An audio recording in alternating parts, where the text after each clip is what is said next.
अस्सलामुअलैकुम and welcome to Johan stitching. आज के इस वीडियो में मैं आपके साथ बहुत ही खूबसूरत सा ट्राउज़र का डिज़ाइन शेयर करूंगी। ये डिज़ाइन आप ट्राउज़र, दामन या स्लीव्स पर बना सकते हैं। बहुत ही खूबसूरत और कमाल की लुक देगा। वीडियो में आपको बहुत कुछ सीखने को मिलेगा। वीडियो को एंड तक वॉच कीजिएगा। तो चलें आज की वीडियो को शुरू करते हैं। यहाँ पर मेरे पास ट्राउज़र के बॉटम की टोटल चौड़ाई 8.5 इंच है डबल फोल्ड में। अब हमने इसके ऊपर अपना डिज़ाइन बनाना है। तो यहाँ पर हमने एक बुकरम का पीस लिया है। इसकी टोटल जो चौड़ाई है 6 इंच है हमारे पास, लंबाई इसकी 3 इंच है, यानी कि 6 इंच का हाफ 3 इंच लंबाई है हमारे पास। अब जब हम इसको इस तरह से डबल फोल्ड कर लेंगे ना, तो इसकी चौड़ाई हमारे पास आ जाएगी 3 इंच और लंबाई भी 3 इंच ही आ जाएगी, यानी कि चौड़ाई और लंबाई दोनों सेम रहेंगी। हम इसको डबल फोल्ड में इस तरह से अच्छे से सेट करेंगे। तो यहाँ पर हमने अपने स्केल को रखा है तकरीबन हाफ इंच के मार्जिन से, इससे ज़्यादा मार्जिन नहीं लेना। अब यहाँ पर बंद वाली साइड पे हमने इस तरह से हाफ इंच के मार्जिन से दोनों साइड पे बिल्कुल एल शेप में इस तरह से लाइंस लगा लिए हैं। ठहरें, लाइंस लगाकर मैं आपको दिखाती हूँ। ये देखिए, इस तरह से बिल्कुल एल शेप में हमने लाइंस लगा ली। इनका मार्जिन आपको नाप कर बता देती हूँ कि हाफ इंच से ज़्यादा बिल्कुल नहीं रखना।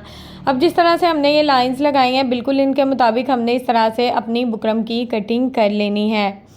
तो यहाँ पर बुकरम की कटिंग हमने कर ली है। ये देखें, डिज़ाइन को खोलकर मैं आपको दिखाती हूँ। बहुत ही खूबसूरत सी शेप में डिज़ाइन हमारे पास इस तरह से आ जाएगा। ये देखें, अब जिस तरह से ये डिज़ाइन हमारे पास आ गया है, इस डिज़ाइन के ऊपर हमने बुकरम के बहुत सारे ऐसे पीसेस लिए हैं, यानी कि अगर आपके छोटे छोटे नेक से कुछ पीसेस बच जाते हैं तो उसको आप इस तरह से बिल्कुल चौकोर शेप में काट कर इस तरह से अपने डिज़ाइन को बना सकते हैं। बचे हुए पीसेस से भी, बुकरम के जो होते हैं ना, उनसे भी। यहाँ पर हमने छोटे छोटे पीसेस इस तरह से 6 इंच के मार्जिन से कट कर लिए थे। अब यहाँ पर डबल फोल्ड में एक पीस के ऊपर दूसरे पीस को रखते जाएंगे। तो इसी तरह से, यानी कि एक पीस आप नाप कर कट कर लें, बाकी इसी तरह से एक दूसरे के ऊपर नीचे रखते हुए टोटली जो पीसेस हैं उनको कट कर लेना है। यहाँ पर 2 डिज़ाइन मैं आपके सामने तैयार करूँगी। बाकी के जो डिज़ाइन है उनका मेथड सेम रहेगा। तो तकरीबन थोड़ा हाफ इंच तो नहीं मैं कह सकती, तकरीबन थोड़ा सा ही फैब्रिक मैंने लिया है इस तरह से साइड पे, और इसको इस तरह से कट कर लिया है। यानी कि फैब्रिक हमने इसकी चारों साइड पे इस तरह से एक्स्ट्रा छोड़ना है। अब नीचे वाला जो डिज़ाइन है उसका भी सेम इसी तरह से हमने कटिंग करनी है, यानी कॉर्नर में मैं साथ साथ कट लगा देती होती हूँ, क्योंकि बार बार कट लगाने की फिर ज़रूरत नहीं पड़ती। तो यहाँ पर दूसरा डिज़ाइन भी हमने बहुत ही अच्छे से कट कर लिया है। अब जिस तरह से दूसरा डिज़ाइन कट किया है, इसको हमने ग्लू स्टिक की मदद से यहाँ पर अच्छे से ग्लू स्टिक लगा लेंगे और इस डिज़ाइन का जितना भी एक्स्ट्रा मार्जिन होगा मैं एक ही बार में टोटली ग्लू स्टिक लगा लेती हूँ। बाद में इसको एक ही बार में मतलब फोल्ड हो जाता है टोटली जो डिज़ाइन है ना, जल्दी जल्दी। तो यहाँ पर हमने डिज़ाइन को इस तरह से फोल्ड कर दिया है। जितना एक्स्ट्रा मार्जिन था उसको इस तरह से बुकरम के ऊपर बहुत ही अच्छे से फोल्ड कर दिया है। इस तरह से अच्छे से सेट कर लेंगे। तो ये डिज़ाइन देखें कितने अच्छे से सेट हो गया है। तो इसको इस तरह से डबल फोल्ड में सेट करेंगे तो डिज़ाइन ज़रा चेक करें, दोनों साइड से हमारा बहुत ही नीट रहेगा। इसी तरह से दूसरा डिज़ाइन भी जो है उसका भी एक्स्ट्रा मार्जिन हमने अच्छे से फोल्ड कर लिया है और इसको भी इसी तरह से डबल फोल्ड में सेट कर लिया है। अब यहाँ पर इसके ऊपर हमने इस तरह से डबल फोल्ड में रखते हुए सिंपल किनारे की सिलाई चलानी है। इस तरह से हमारा डिज़ाइन दोनों साइड से नीट रहेगा। ये सिलाई मैं दोनों साइड पे चलाऊंगी ताकि दोनों साइड पे हमारा जो डिज़ाइन है वो बिल्कुल एक जैसा बनकर रेडी हो। तो यहाँ पर इसी तरह से एक के बाद एक डिज़ाइन के ऊपर हमने अपनी सिलाई को चलाते जाना है। डिज़ाइन को डबल फोल्ड में अच्छे से सेट कर लें। मार्जिन ऊपर नीचे नहीं होना चाहिए, हाथों की मदद से इसको सेट कर लें, क्योंकि बुकरम लगाने का हमारा मेन मकसद ही यही है कि नीचे वाला भी जो फैब्रिक है वो भी थोड़ा हार्ड हो जाए, डिज़ाइन दोनों साइड से बहुत ही नीट और बहुत ही खूबसूरत हो। ये देखें, डिज़ाइन दोनों साइड से बिल्कुल एक जैसा है। बाकी के डिज़ाइन भी हम इसी तरह से रेडी कर लेंगे जितने हमें अपने ट्राउज़र के मुताबिक चाहिए। तो डिज़ाइन हमने रेडी कर लिए। यहाँ पर हमने एक पेपर लिया, इसकी चौड़ाई तकरीबन 4 इंच है, लंबाई इतनी है जितने हमारे ट्राउज़र के बॉटम की टोटल यानी कि डबल फोल्ड में लंबाई थी। अब हमने इसको सेंटर से हाफ़ किया और इस डिज़ाइन को इस तरह से बिल्कुल सेंटर में रखेंगे। यहाँ पर मैं आपको बता दूँ, अगर आप बिगनर्स हैं तो आप सेंटर से सिलाई चलाना शुरू करें, यानी कि रफ़ सिलाई, बड़ी सिलाई करके सेंटर में भी लगा लें। अगर आप थोड़े एक्सपर्ट हैं तो इस तरह से साइड पे भी सिलाई लगा सकते हैं। मेन मकसद ये है कि आपका डिज़ाइन सीधा होना चाहिए। डिज़ाइन का जो कॉर्नर है देखिए बिल्कुल सेंटर में आ रहा है, ठीक है।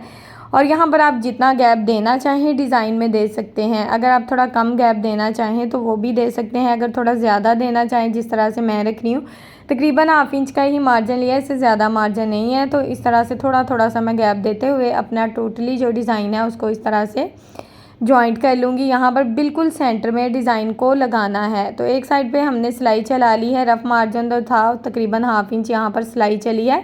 अब सेम इसी तरह से दूसरी साइड का जो डिज़ाइन है इसके ऊपर भी हम अपनी सिलाई को बहुत ही अच्छे से चला लेंगे।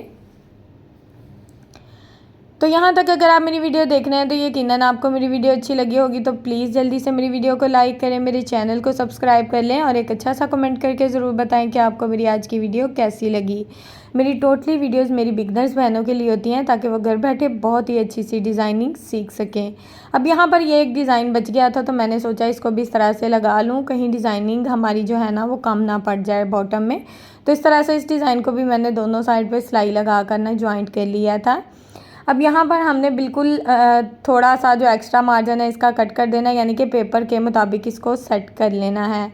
यहाँ पर मेरे पास बिल्कुल बारीक सी लेस है, इस लेस को इस तरह से हम इसके ऊपर रखेंगे। लेस की सीधी साइड को ऊपर की तरफ रखना है और इस तरह से जो सिलाई पहले चलाई थी उसी सिलाई के ऊपर सिलाई को लगाते हुए सेम एक ही मेथड से दोनों साइड से हम अपनी सिलाई को चला लेंगे बहुत ही अच्छे से।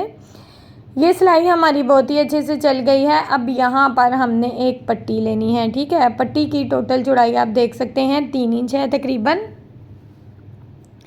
पट्टी को इस तरह से खोल लेंगे। ये हमारा जो ट्राउज़र का बॉटम है ना उससे तकरीबन डबल रहेगी, क्योंकि इसके ऊपर हमने पिंटेक्स वाला डिज़ाइन बनाना है। तो इसकी टोटल जो लंबाई थी यहाँ पर हमारे पास तकरीबन 16.5 इंच है। इसको इस तरह से ओपन कर लेंगे बिल्कुल सिंगल में। अब इसको तिरछे में इस तरह से बिल्कुल मोड़ लेंगे और इसके ऊपर इस तरह से बिल्कुल किनारे की सिलाई को चला लेंगे। बिल्कुल किनारे की सिलाई को चला लेना है। साथ में छोटा सा पीस लगाऊंगी ताकि बार बार इसकी जो सिलाइयाँ हैं वो रफ़ ना हो, क्योंकि फैब्रिक हमारे पास पहले ही बिल्कुल छोटा सा है। अब यहाँ पर हमने तकरीबन 1/4 इंच के मार्जिन से इसके ऊपर एक और पिंटेक्स डाल लेना है, यानी कि पिंटेक्स का जो मार्जिन है वो आपने बिल्कुल सेम रखना है, मार्जिन को ऊपर नीचे नहीं करना। एक जैसे बिल्कुल पिंटेक्स डालने हैं और वो भी तिरछे में इस तरह से डालते जाना है। फैब्रिक लॉन कॉटन का जो होता है इसमें तो बहुत ही आसानी से पिंटेक्स डल जाते हैं और बहुत ही खूबसूरत भी डलते हैं। यहाँ पर आप चेक करें कि मैंने किसी किस्म का पहले बुकरम यूज़ नहीं किया, पहले मैं पिंटेक्स डाल लेती हूँ। इस तरह से मेरे ख्याल से डिज़ाइन में ज़्यादा नफासत आती है। वैसे हर बंदे का अपना होता है तरीका, लेकिन मेरा यही है कि मैं पहले पिंटेक्स डालती हूँ, बाद में मैं बुकरम यूज़ करती हूँ। अगर पहले बुकरम लगा लें तो पिंटेक्स में हल्के हल्के से ना चुनट्स आ जाते हैं। इस तरह से अगर आप डाल के चेक करिएगा आपके पिंटेक्स में इंशाल्लाह नफासत आएगी। तो एक के बाद एक पिंटेक्स को हमने इसी तरह से डालते हुए पूरी जो अपनी पट्टी है उसको बहुत ही अच्छे से रेडी कर लेना है। यहाँ पर तकरीबन हमारी पट्टी रेडी हो गई है। आखिरी पिंटेक्स रह गया था, इसको भी हम इस तरह से फोल्ड करके बहुत ही अच्छे से सेट कर लेंगे। तो यहाँ पर ये सिलाई हमारी तकरीबन मुकम्मल हो गई है। ये सिलाई हमारी मुकम्मल हो गई है। यहाँ पर हम अपनी पट्टी को अच्छे से आयरन कर लेंगे, पट्टी को अच्छे से आयरन कर लेंगे।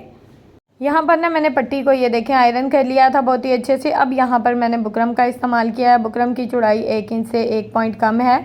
मार्जिन यहाँ पर मेरे पास पट्टी का थोड़ा कम आ गया था, तो यहाँ पर मार्जिन आप ज़्यादा ही ले, तकरीबन हाफ इंच दोनों साइड पे मार्जिन होना चाहिए, नहीं तो नीचे से रफ़ हो जाता है। पट्टी को खोलकर इस तरह से अपनी सेंटर पट्टी जो है उसके मुताबिक सेट करना है। यहाँ पर ये जो हमने लेस लगाई है ना, तो इसका दबाव हमने इतना रखना है कि लेस की जो सिलाई है ज़ाहिर है कंट्रास्ट मैंने धागे की सिलाई चलाई है, तो इसको हमने इस तरह से दबाव में रखना है बहुत ही अच्छे से, ताकि हमारी पट्टी बहुत ही नफासत से लगे। तो सिलाई यहाँ पर किसी किस्म की शो नहीं होनी चाहिए, सिर्फ एक ही सिलाई जो कि हम पट्टी पे लगा रहे हैं ना वही शो होगी और बहुत ही खूबसूरती से ये डिज़ाइन यहाँ पर हमारा जो है मुकम्मल हो जाएगा। ये सिलाई हमारी मुकम्मल हो गई है। यहाँ पर अब नाप लेंगे अपनी पट्टी को। तकरीबन पट्टी की टोटल जो लंबाई है वो हमारे पास 4 इंच 2 पॉइंट है, तो आपने अपने ट्राउज़र की जो लंबाई है 4 इंच कम रखनी है। अब हमने इस डिज़ाइन को इस तरह से अपने ट्राउज़र के ऊपर पलट देना है। यहाँ पर जो सिलाई चलाई है उस सिलाई को दबाव में रखते हुए इसके ऊपर एक और सिलाई चला लेनी है इस तरह से। अब यहाँ पर इसका जो पेपर है इसको बहुत ही अच्छे से इस तरह से निकाल कर नीट कर लेंगे अपने डिज़ाइन को।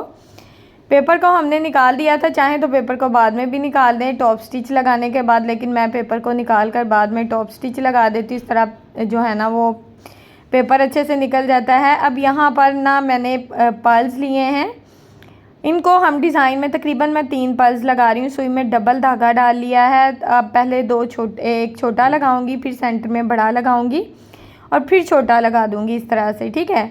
अगर यानी कि मार्जिन कम आपने रखा है, गैप कम दिया है, तो यहाँ पर एक पल भी आप लगा सकते हैं। अगर गैप इस तरह से मेरी जिस तरह से मैंने 1/2 इंच का लिया है, तो 3 पल्स तकरीबन मेरे यहाँ पर जॉइंट हुए थे इस तरह से।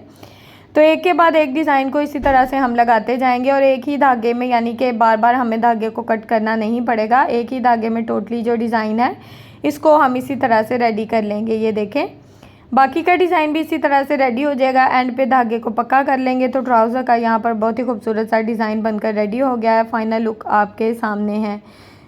अब फिटिंग में भी आपको दिखाऊंगी ताकि आपको अंदाज़ा हो सके कि पहना हुआ ये किस तरह की लुक देगा। उम्मीद है कि आपको आज की वीडियो पसंद आई होगी। वीडियो अच्छी लगे तो प्लीज़ वीडियो को लाइक करें, चैनल को सब्सक्राइब कर लें और एक अच्छा सा कमेंट ज़रूर करें। ओके जी, अल्लाह हाफिज़।